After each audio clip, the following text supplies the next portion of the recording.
चलिए आज आपके लिए लेके आए हैं next part is matter around chemistry का सेकंड लेशन। आप लोगों ने प्रीवियस वीडियोस देख लिए होंगे और आपको समझ में आ रहा होगा कि ये जो इज मैटर अराउंड अस कितने इंपॉर्टेंट है। जो हमारा मिसकन्फ्यूजन जो रहता है कि जो हमारे आसपास सब्सटेंस है जिसको हम मिक्सचर बोलते हैं वो बहुत यूजफुल नहीं होता, लेकिन अब आपको पता चल रहा होगा क्या है, बहुत ज़्यादा यूजफुल है। तो हमें उसमें से यूजफुल सब्सटेंस निकालना पड़ेगा भाई। तो कौन सा मेथड यूज करोगे? सबसे पहले तो ये चेक करते हैं कि हमारे आसपास जो चीज़ है वो प्योर है या नहीं, प्योर है या नहीं। ये चेक करने के लिए सबसे पहले हम लोग किसको चेक करेंगे? तो सबसे पहले चलो हम लोग चेक करते हैं किसको, हमारे पास ब्लू इंक है ना, जिस इंक से हम लोग क्या करते हैं, लिखते हैं। तो उसको चेक करते हैं कि वो प्योर है या नहीं है। ठीक है, शुरू करें। अच्छा लगे तो लाइक कर लेना, ठीक है, बहुत अच्छा लगे तो शेयर कर लेना। और अभी तक अगर सब्सक्राइब नहीं है तो सब्सक्राइब जरूर करना भाई, बहुत ज़रूरी है। आपकी फैमिली बड़ी होनी चाहिए। सब्सक्राइब करने से क्या होता है कि हमारी फैमिली बड़ी दिखती है। ठीक है, तो चलो पता करते हैं। सबसे पहले क्या करना है, आपको एक बीकर ले लेना है। क्या ले लिया आपने? बीकर ले लिया। उस बीकर में हाफ क्या करना है, पानी भर देना। उस बीकर के ऊपर क्या रख देना, वाच ग्लास, शीशा का बना हुआ कोई भी प्लेट रख देना। उसके अंदर रख देना है उस वाच ग्लास के ऊपर क्या, इंक। और धीरे धीरे आपको पानी को गर्म करना। जो ही पानी गर्म करोगे पानी वेपर में बदलेगा और वेपर का जो हीट होगा उससे वाच ग्लास के अंदर जो रखा हुआ ब्लू इंक है वो भी क्या हो जाएगा, सब वेपराइज होना शुरू हो जाएगा। और वेपर होते उसके अंदर का जितना वाटर है वेपर बन के निकल जाएगा। बाद में जो रेजिड्यू बच जाएगा वो क्या है, आपको पता चल जाएगा कि उसके अंदर क्या है, कहीं ना कहीं डाई लगा हुआ है। डाई मतलब कलर, सॉलिड फॉर्म जो है कलर का वो आपको बच जाएगा। कहाँ पे? इस चाइना डिश में क्या बच जाएगा आपके पास, डाई बच जाएगा। तो ये पता चल गया कि जो हमारे पास ब्लू इंक था वो प्योर नहीं था बल्कि इम्प्योर था। In the sense they have a mixture of more than one substance. अब वो डाई में कौन कौन सा कलर है ये अभी मैं बता रहा हूँ। पहले ये बता रहा हूँ कि वो जो आपके पास इंक है वो कहीं ना कहीं लिक्विड के अंदर डाई मिला हुआ था, कुछ ना कुछ सॉलिड कलर के पार्टिकल्स मिले हुए थे। पता चल गया, ये हो गया सिंपल। कौन सा method? Evaporation method. This method is simple evaporation method, जिसको हम लोगों ने यूज किया है। ठीक है, पहला मेथड समझ में आ गया। अब यहाँ पे क्या मैं बात करूँ, यहाँ पे अगर मैं बात करूँ किसका, वाटर का, तो वाटर क्या हो गया, वाटर जो हो गया वो हो गया यहाँ पे वॉलेटाइल।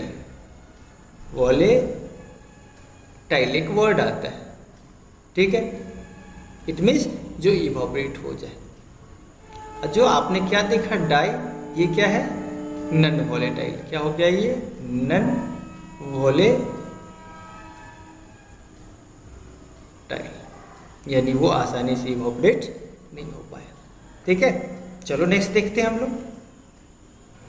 चलो अब देखते हैं कि हमको दूध से क्रीम को कैसे निकाला जाता है। क्योंकि जब आप मार्केट में जाते हो तो बड़ी कंफ्यूजन होता हो कि लिखा रहता है ये हाफ फैट, फुल फैट, ऐसा टाइप का आपके पास दूध मिलता है। अब बहुत बार कंफ्यूजन हो जाता है कि कौन बेटर है कौन बेटर नहीं। ठीक है, चलो इसके लिए बहुत आसान सा चीज़ बताते हैं। आपको पता है कि जो मिल्क है ना उसके अंदर वाटर है और फैट, और फैट लाइटर होते हैं, वाटर होता है, जान लो। इसका मतलब वाटर पे क्या करेगा, वो फ्लोट करेगा। लेकिन हमें तो फ्लोट करता हुआ नहीं दिखता है क्योंकि वो क्या है, कोलाइडल सॉल्यूशन है। आपको पता चल गया। फिर भी आपका टारगेट है कि भाई अपने को मिल्क में से क्रीम निकालना है। तो करना क्या होगा, मैं बताऊंगा क्या करना होगा भाई। उस मिल्क को सबसे पहले क्या करना है, जिसको सेपरेट करना है उसको हम लोग क्या करते हैं, टेस्ट ट्यूब, जैसे हमने बताया यहाँ पे सिंबॉलिक हमने बता दिया कि टेस्ट ट्यूब में रख लिया गया। किस में रख लिया, ये टेस्ट ट्यूब में हम लोगों ने रख लिया। टेस्ट ट्यूब में रखने के बाद क्या करना है, बहुत तेजी से उस मिल्क को रोटेट करना है। जब आप मिल्क को बहुत तेजी से रोटेट करते हो, आपने घर में भी देखा होगा मम्मी को कभी कभी, या दादी को देखा हो अपने दूध से क्रीम को निकालते होते। क्या करती है, उनके पास दलघुटना होता है ना, रोटेट करने वाला, ऐसे से देखोगे वो रोटेट करते हैं। लेकिन जब मशीन हमारे पास आता है उसको सेंट्रीफ्यूग मशीन बोलते हैं। वो मशीन क्या करता है, बहुत तेज़ी से लिक्विड को रोटेट करता है। जब वो लिक्विड को रोटेट करता है, ठीक है, तो जो लाइटर पार्टिकल है वो फ्लोट करने लगता है सरफेस पे, और जो डेंसर पार्टिकल वो कहाँ चला जाता है, नीचे चला जाता है। तो इस मेथड को हम लोग क्या बोलते हैं, इस मेथड को बोलते हैं सेंट्रीफ्यूगेशन। ठीक है, इसका यूज कहाँ कहाँ किया जाता है, इसका यूज किया जाता है ब्लड यूरिन टेस्ट करने में, क्रीम से मिल्क को सेपरेट करने में, और आपका वॉशिंग मशीन जो है वो भी इसी मेथड पे काम करता है। ठीक है, समझ में आ रहा है। चलो नेक्स्ट मेथड देखते हैं हम लोग। चलिए अब हम लोग देखते हैं कि जो मिसिबल लिक्विड होता है, ठीक है, उसकी बात नहीं, जो इमिसिबल है, ऐसा लिक्विड जो वाटर में मिक्स नहीं होता, उसको अलग कैसे करें। तो बहुत आसान सा समझ में आया कि भाई मिक्स नहीं कर रहा तो क्या करेगा, फ्लोट करेगा ना, लिक्विड पे क्या करेगा, फ्लोट करेगा। तो उसके लिए हम लोग कौन सा मेथड यूज करते हैं, तो उसके लिए हम लोग यूज करते हैं सेपरेटिंग फनल। क्या यूज करते हैं, सेपरेटिंग फनल का यूज करते हैं। ठीक है, कैसे करेंगे सेपरेटिंग फनल का यूज भाई, तो सबसे पहले आपको क्या करना है, सेपरेटिंग फनल लेना है। क्या लेना है, सेपरेटिंग फनल। ये हो गया फिगर आपका दिया, और सेपरेटिंग फनल कभी कभी एग्जाम में आता है। ठीक है, यहाँ पे क्या लगा रहेगा, देखो यहाँ पे लगा रहेगा स्टॉप कॉर्क, जिससे आप उसको ओपन और क्लोज कर सकते हो। तो सबसे सिंपल तरीका क्या है कि आपको क्या लेना है, सेपरेटिंग फनल लेना है। सेपरेटिंग फनल में मिक्सचर को डाल लेना है। यहाँ पे हम लोग मिक्सचर ले रहे हैं, कौन सा, हम लोग ले रहे हैं मस्टर्ड ऑयल और वाटर, यानी वाटर में मिल गया है मस्टर्ड ऑयल, तो कैसे अलग करेंगे। एक मैं बात बता दूँ, पढ़ने के लिए हम लोग पढ़ रहे हैं कि अलग करना है, बट ऐसा नहीं कि आप उसको अलग करके यूज कर सकते हो, ज़्यादा आपके लिए यूजफुल नहीं होगा, बट सीखना है कि कैसे हम लोग अलग करेंगे। तो सेपरेटिंग फनल लेना है। सेपरेटिंग फनल में क्या डालना है भाई, सेपरेटिंग फनल में आपको डालना है वो मिक्सचर मस्टर्ड ऑयल और वाटर का, और उसको क्या कर देना, अनडिस्टर्ब छोड़ देना है। क्या करना है, let it stand undisturbed for some time. और थोड़ी देर बाद आप क्या देखोगे भाई, जितनी भी ऑयल थे ना वो सब फ्लोट्स कर रहे हैं। कहाँ पे, पहले तो मिक्स लग रहे थे, अब फ्लोट का सबसे अपर पोर्शन पे फ्लोट करना शुरू कर दिया। ठीक है, और नीचे क्या हो गया, वाटर आ गया। आपको एक लेयर बनता नजर आया किसका, वाटर का। यहाँ पे हमने केरोसिन लिखा, इसके जगह पे आप क्या यूज कर सकते हो भाई, मस्टर्ड ऑयल यूज कर लिया हम लोगों ने। ठीक है, मस्टर्ड ऑयल का यूज कर सकते हैं आप। ठीक है, कहीं कोई दिक्कत की बात नहीं है। और फिर क्या करना है आपको, जब लेयर बन जाता है तो आपको सिंपली ये जो टॉप कॉर्क है ना, उसको धीरे से क्या करना है, ओपन करना है। क्या करना है, ओपन करना है। जो ही ओपन करोगे तो क्या होगा, नीचे से धीरे धीरे, अब ऐसा नहीं कि एक ही बार खोल दो, धीरे धीरे क्या होगा, नीचे से पानी निकलना शुरू हो जाएगा। और पानी निकलने के बाद क्या बच जाएगा, जब आपको लगे कि अब वाटर पूरा पूरा एस्केप हो गया और केवल क्या बचा हुआ है, ऑयल बचा हुआ है, तो आप स्टॉप कॉर्क से बंद कर दो। ये स्टॉप कॉर्क का काम ही है ओपन करना और क्लोज करना। आपने पहले टेप ओपन किया, क्लोज, पहले से तो क्लोज ही था, उसको ओपन किया तो धीरे धीरे वाटर निकल गया, बच क्या, लेयर बना हुआ, क्या बच गया भाई, ऑयल सेपरेट हो गया ना। अभी मत करना, इसका यूज करने जाना, इसको यूज नहीं करने जाना, बट सेपरेट करने का तरीका हम लोग को सीखना है। चलो नेक्स्ट मेथड देखते हैं, इसका यूज कहाँ कहाँ किया जाता है।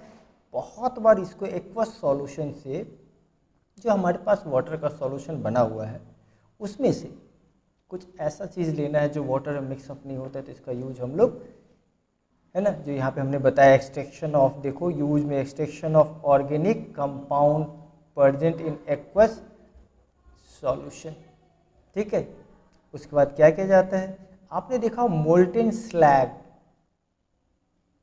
जब आप metal and non metal chapter पढ़े होंगे, ठीक है, तो आपको पता होगा कि जिस समय मेटल को हम लोग एक्सट्रैक्ट करते हैं ओर से, तो ओर्स के अंदर बहुत ज़्यादा इम्प्योरिटीज़ रहता है। उस इम्प्योरिटीज़ को हम लोग वॉश आउट करने के लिए भी इस मेथड का यूज करते हैं। वहाँ पर उसको बोलते हैं फ्लोटेशन मेथड, जो हम लोग क्लास 10 में पढ़ेंगे। चलो अभी आगे बढ़ते हैं और नेक्स्ट मेथड हम लोग पढ़ते हैं। चलिए अब हम लोग पढ़ लेते हैं सब्लिमेशन का। सब्लिमेशन में करना क्या हम लोग, सब्लिमेशन में हम लोग को ऐसे सब्सटेंस को सेपरेट करना है जो सब्सटेंस हीट करने पर पहले तो सॉलिड है, लेकिन हीट करने पर लिक्विड के बजाय वो किस में बदल जाए, गैस में बदल जाती है। It means a substance that directly change from solid to gas without changing into the liquid can be separated by the method of sublimation. चलो यहाँ पर एक एग्जांपल हम लोग ले लेते हैं। कॉमन सॉल्ट जो हम लोग खाते हैं, ठीक है, ये कॉमन सॉल्ट जो हम लोग खाते हैं वो क्या है, NaCl, और मिक्सचर बना लिया किसके साथ, अमोनियम क्लोराइड। यहाँ अमोनियम क्लोराइड क्या है, सबलाइम है। ये पहले से भी पढ़े होंगे आप लोग, कौन सा सब्सटेंस है, सबलाइम सब्सटेंस है। फर्स्ट चैप्टर में आपने सब्लिमेशन मेथड पढ़ा होगा जब आपने देखा होगा change in the state of matter. अब जो ही आपको करना क्या है, यहाँ पे देख लो, ये देख रहा है चाइना डिश ले लिया हमने, उस चाइना डिश पे किसको रख दिया भाई, उस मिक्सचर को रख दिया, ठीक है। उस मिक्सचर को हम लोग फनेल से कवर कर दिया, ढक दिया हम लोगों ने। उस फनेल के जो टॉप वाला पोर्शन है उसको हम लोग किससे कवर कर लेते हैं, कॉटन प्लग से, और हीट करना शुरू करेंगे।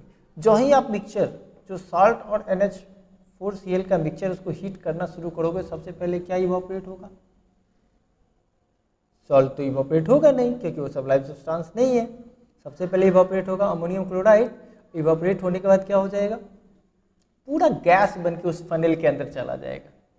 किसके अंदर, इन्वर्टेड जो फनेल रखा उसके अंदर गैस जमा हो जाएगा। अब आपको क्या करना है, कूल करना है उसको। पहले हीट करना है जिससे कि अमोनियम क्लोराइड किस पे कन्वर्ट हो जाए, गैसेस फॉर्म में। उसके बाद क्या करना है, कूल करना। जो ही आप कूल करोगे तो क्या देखोगे कि ये जो देख रहे हो आपको साइड पे ना क्रिस्टल नजर आएगा, थोड़ा सा क्रिस्टल नजर आएगा, किसका, अमोनियम क्लोराइड। क्रिस्टल मतलब सॉलिड फॉर्म नजर आएगा। सॉल्ट से अलग हो गया ना अमोनियम क्लोराइड। अब यहाँ पे दो बात मैं बता दूँ। एक जो आप देखोगे, ये जो कॉटन प्लग लगाया गया, अक्सर क्वेश्चन आता है कि कॉटन प्लग क्यों लगाया, तो बहुत बड़ा साइंटिफिक रीजन नहीं है कॉटन प्लग लगाने का।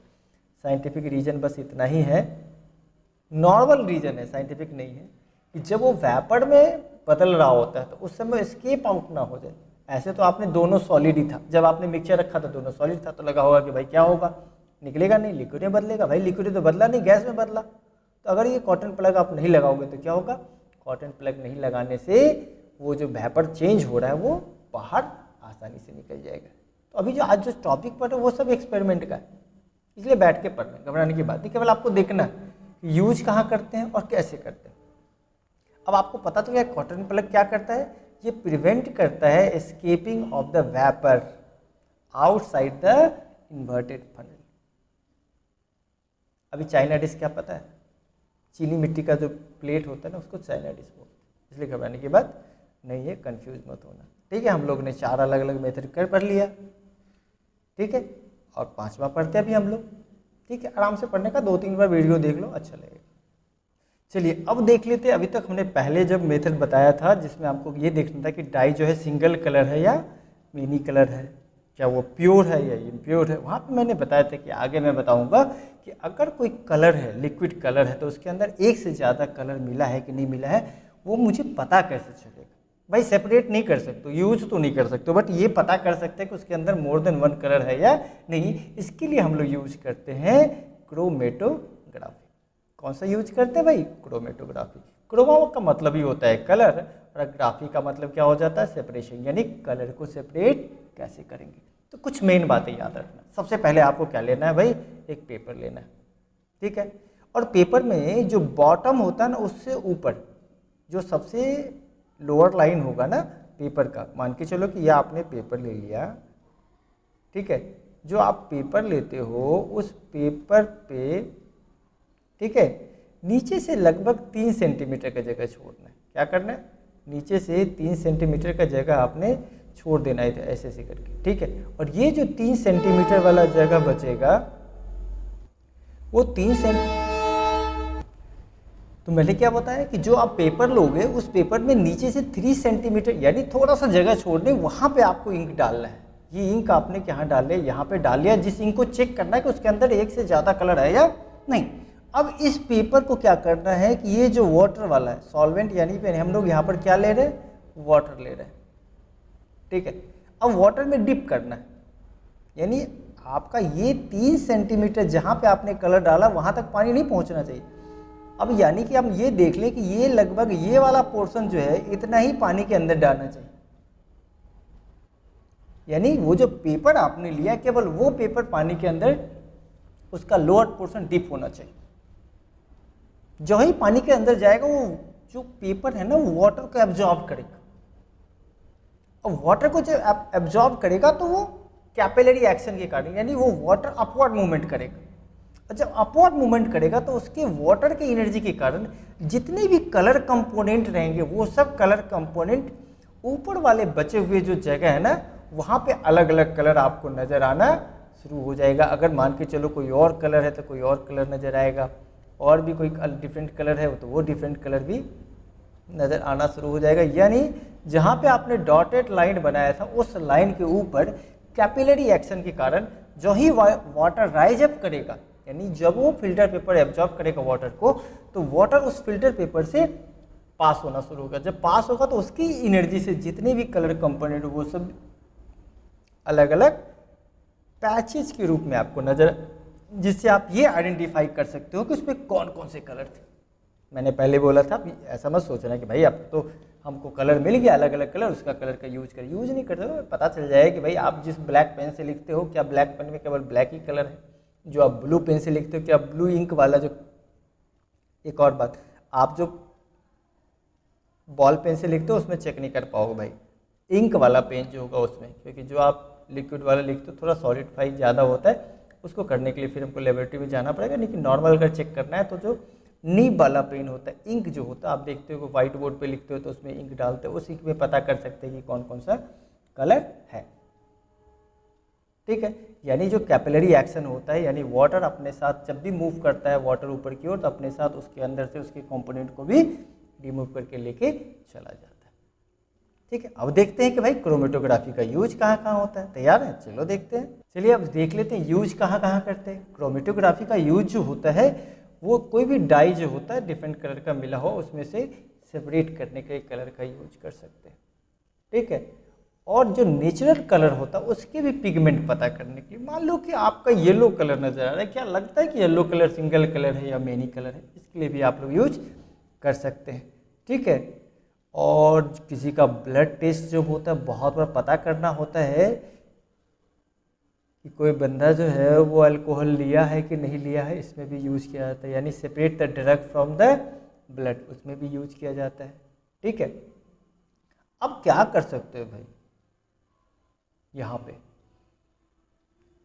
अमीनो एसिड, आपको पता है अमीनो एसिड एक्चुअली क्या है, प्रोटीन बनाता है। ठीक है, उसको भी सेपरेट करने के लिए हम लोग इस मेथड का यूज करते हैं।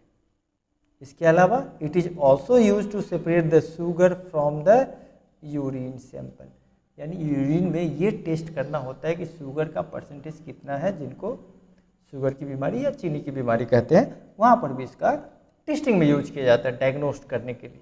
ठीक है, मिसिबल लिक्विड तो समझ में आ गया, ऐसा लिक्विड जो मिक्स नहीं होता है उसको क्या बोलते हैं, इमिसिबल लिक्विड, लेकिन जो मिक्स हो जाता है उसको क्या बोलते हैं, मिसिबल। आपने देखा होगा ऑयल क्या है, इमिसिबल है। ठीक है, कुछ लिक्विड मिक्स भी हो जाते हैं। ठीक है, अब हम लोग देखते हैं थोड़ी देर में कि भाई जो मिक्स होता है उसको सेपरेट कैसे करेंगे। ठीक है, तैयार है, चलिए अब देखते हैं कि वैसे लिक्विड को कैसे अलग करेंगे जिसमें आपको दोनों लिक्विड आपस में क्या हो रहा है, अगर वो दोनों लिक्विड आपस में मिक्सअप हो रहा है तो उसको अलग कैसे करेंगे। ठीक है, इसके लिए करना क्या होगा भाई, सबसे पहला काम है, इसके लिए हम लोग मेथड जो यूज करेंगे उसको बोलते हैं डिस्टिलेशन। अब ये डिस्टिलेशन है क्या, पहले आप समझ लो। डिस्टिलेशन में एक्चुअली दो मेथड होता है, एक तो होता है कि हम पहले उसको जैसे इवापोरेशन में गर्म करते थे वैसे ही गर्म करते हैं, अब फिर उसको क्या करते हैं, कूल करते हैं। Distillation is nothing but there are two method included, one we have to heat up, evaporates and then cool. ठीक है, अब इसमें क्या होता है कि ये तब हम लोग यूज करते हैं जब जो दोनों मिलने वाला लिक्विड है वो तो मिक्सअप हो जाता है, कुछ तो ऐसा चीज़ है जो दोनों को अलग करता होगा, वो होता है उसके बॉइलिंग पॉइंट का डिफरेंस। अगर उसके बॉइलिंग पॉइंट का डिफरेंस कितना रहेगा, अगर 40 डिग्री से ज़्यादा होगा, ये पॉइंट बहुत याद रखना। जैसे हम बात करें अल्कोहल और वाटर, इसके वाटर तो 100 डिग्री सी पे बॉईल होता है। ठीक है, और जो अल्कोहल होता है वो लगभग कितने डिग्री पे बॉईल होता है, 78। यहीं पे याद रखना एक और होता है एसीटोन, एग्जाम में आता है एसीटोन, ये अबाउट 76 डिग्री पीसी पे क्या होता है, बॉईल करता है। तो अगर मान के चलो वाटर में एसीटोन है या वाटर में अल्कोहल मिला है, तो दोनों कंडीशन में हम या तो अल्कोहल को सेपरेट कर सकते हैं या तो वाटर को सेपरेट करते हैं। बस करना क्या होगा, पहले उसको हमको क्या करना पड़ेगा, इवोपरेट करना पड़ेगा और देन कूल करना पड़ता है। इसके लिए फिर हम लोग क्या करते हैं, अपरेटस सेटअप करेंगे। भाई देख लो क्या लेना है भाई, यहाँ पे सबसे पहले आपने क्या ले लिया, वो जो मिक्सचर था किसका, एसीटोन का बोलो चाहे अल्कोहल और वाटर का मिक्सचर आपने ले लिया, ठीक है। किसमें, फ्लास्क के अंदर। उस फ्लास्क का जो नीचे वाला पोर्शन होगा वो राउंडेड होना चाहिए। अब उस फ्लास्क में अगर आप देखोगे तो उस फ्लास्क के अंदर हम लोग क्या कर लेते हैं, एक थर्मामीटर फिट कर देते हैं। तो मेरी बात समझ में आ गई, ये कैसे यूज करेंगे, तभी यूज करेंगे जब उसमें सफिशिएंट बॉइलिंग पॉइंट का डिफरेंस रहेगा। क्या करना भाई, फ्लास्क लेना है, फ्लास्क के अंदर एक थर्मामीटर रखना है। थर्मामीटर का पर्पस क्या है, थर्मामीटर का पर्पस है कि थर्मामीटर ये हमें बता पाता है कि टेम्परेचर कितना राइज हो रहा है और किस पर्टिकुलर, जैसे मैंने बताया कि 76, अगर थर्मोमीटर में टेम्परेचर बता दिया 76, तो भाई अब बॉईल करना बंद कर दो। अगर 78 बताया तो भी बॉईल करना बंद कर दो, क्योंकि ये किसका हो जाएगा, एसीटोन का। और अल्कोहल का कितना है भाई, अल्कोहल का होता है 78।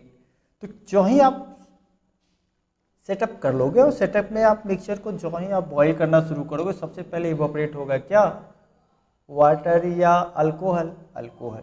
जहीं इवोपरेट होगा तो ये जो देख रहे हो यहाँ पे दिख रहा है ना, अब यहाँ से इवोपरेट होने के बाद ये एक लाइवन कंडेंसर बना हुआ है। लाइवन क्या है, जिन्होंने बनाया था और नाम उसी का है। जैसे हम लोग कूलर बोलते हैं ना, कूल करता है, वैसे ये जैसे फ्रीजर में फ्रीज कर देता है पानी को, वैसे ये कंडीशन में क्या है कि यहाँ से कोल्ड वाटर डाला जाता है। कौन सा वाटर, कोल्ड वाटर, और यहाँ से कोल्ड वाटर निकल जाता है। अब ये जो कोल्ड वाटर है, ये जो वेपर जा रहा होता है यहाँ से फ्लास्क से इवोपरेट होके उसको कूल कर देता है। तो फ्लास्क में सबसे पहले क्या बना भाई, यहाँ से जो वेपर आ रहा होता है वेपर को क्या कर देता है, कूल कर देता है। कूल करने से क्या निकल गया, एसीटोन निकल गया, या तो आप चाहो तो क्या निकाल सकते हो, अल्कोहल का यूज करोगे तो अल्कोहल भी निकल जाएगा, ठीक है, आसानी से निकल गया। ध्यान क्या रखना, वो समझ में आ गया। ये मेथड आप सिंपल डिस्टिलेशन में से तभी आप यूज कर सकते हो जब उसके बीच में एटलीस्ट कम से कम 40 का डिफरेंस, 30-35 का भी हो, बहुत कम होगा तो नहीं होगा। क्यों, क्योंकि बहुत कम होगा तो सेम टाइम में इतना कम डिफरेंस रहेगा उसको इवोपरेट होने का कि हम लोग पता ही नहीं कर सकते कौन पहले इवोपरेट हुआ और कौन सा बाद में इवोपरेट हुआ, ठीक है, बातें ध्यान में आ जाएगी। इसका कुछ एप्लीकेशन देख लो, इसके एप्लीकेशंस क्या होंगे भाई। अब कभी भी जो मिसिबल लिक्विड है उसको अलग करना होगा तो सिंपल इसका यूज कर सकते हैं, लेकिन उसके जैसे बेंजीन और टोलुरीन, ये भी आपको क्या है, कार्बन और हाइड्रोजन का बना हुआ कंपाउंड है, जिसको कैसे अलग करेंगे, तो भाई हम लोग सिंपल डिस्टिलेशन मेथड से यूज कर सकते हैं। यानी एक और बात, volatile compound and non volatile compound को भी सेपरेट करने के लिए इसका यूज कर सकते हैं, क्योंकि वोलेटाइल जो होगा वो क्या होगा, इवोपरेट होगा। जो पहले हमने बताया था डाई वाला, याद रहेगा, तो वही चीज़ है भाई। बस डिस्टिलेशन में क्या करना है, वेपर को कूल करना है। जो कि सिंपल इवोपरेशन बोलते थे केवल हमको गर्म करना है, वेपर में बदलना, लेकिन इसमें क्या करना है, कूल भी करना है, ठीक है। अब बट लफड़ा कहाँ होता है, जैसे मैंने बताया कि अगर उसका boiling point less than 25 centimetre होगा तो क्या करोगे, कुछ नहीं करना है, सब सेटअप सेम रहेगा। बट ये जो आप देख रहे हो ना, यहाँ पे बिट्स यूज हो जाता है, ये फ्रैक्शनलेटिंग कॉलम बोलते हैं। यहाँ पे क्या डाल देते हैं हम लोग, बिट्स मतलब वही कंचा जो खेलते हैं आप लोग, ऐसा गोली गोली खेलते हैं, उसका यूज कर सकते हैं। अब क्या होता है, बिट्स जब इसके अंदर डाल देते हैं, क्या होता है, बिट्स मतलब वही गोली डाल देते हो, तो जब ये इवापोरेट होता है, ठीक है, तो जिसमें एनर्जी ज़्यादा होगा वो पहले, यानी वो जो एस्केप होने का रेट जो है तो स्लो डाउन कर देता है। बिट्स क्या कर देता है, एस्केप होने के रेट को बहुत ही स्लो डाउन कर देता है। अब इससे क्या होता है कि बहुत कम डिफरेंस रहने के बावजूद, है ना, बहुत कम डिफरेंस रहने के बावजूद भी सबसे पहले जो बॉईल करेगा वो इवापोरेट होगा। तो सिर्फ फ्रैक्शनल डिस्टिलेशन में क्या अंतर हुआ कि ये फ्रैक्शनलेटिंग कॉलम लगा होता है। थर्मामीटर तो पहले भी लगा था, लाइव एंड कंडेंसर पहले भी लगा था, कूल पहले भी होता था, कूल अभी भी हो रहा है, सब कुछ सेम है। बट यहाँ याद क्या रखना है, इसमें क्या मेन होता है, फ्रैक्शनलेटिंग कॉलम यूज होता है। अब हम लोग सेम मेथोलॉजी यूज कर सकते हैं किसको भाई, एयर को सेपरेट करने के लिए। एयर में ढेर सारा गैसेस होते हैं, मिक्सचर ऑफ गैसेस होते हैं। जनरली आपने देखा होगा कि एयर के अंदर सबसे ज़्यादा क्या होता है भाई, एयर के अंदर होता है नाइट्रोजन कितना परसेंट, नाइट्रोजन होता है 78%। फिर ऑक्सीजन कितना होता है, नाइट्रोजन कितना होता है 78 पता है भाई, और ऑक्सीजन कितना होता है, ऑक्सीजन होता है 21%, और अदर गैसेस भी होते हैं। अगर हमको इसको सेपरेट करना है तो कैसे सेपरेट करेंगे भाई, ये तो और मुश्किल है। वहाँ तो लिक्विड था तो आप कह सकते हो भाई सेपरेट करेंगे, यहाँ कहाँ लिक्विड है, तो भाई नहीं है तो लिक्विड बनाओ ना। तो सबसे पहले क्या करना है, एयर को कंप्रेस करना है by cooling and decreasing the temperature. Temperature को डिक्रीज करेंगे और प्रेशर को बढ़ा देंगे। तो सबसे पहला काम क्या होगा, सबसे पहले एयर को हमको कूल करना पड़ेगा, कंप्रेस करना पड़ेगा by increasing the pressure and decreasing the temperature into the liquid. यानी जो गैसेस फॉर्म में एयर है उसको लिक्विड फॉर्म में आपको कन्वर्ट कर लेना पड़ेगा। एक बार जब लिक्विड फॉर्म में कन्वर्ट होगा फिर टेंशन नहीं लेने का, उसको फिर से बस वही फ्लास्क के अंदर रखने का, उसको गर्म करने का।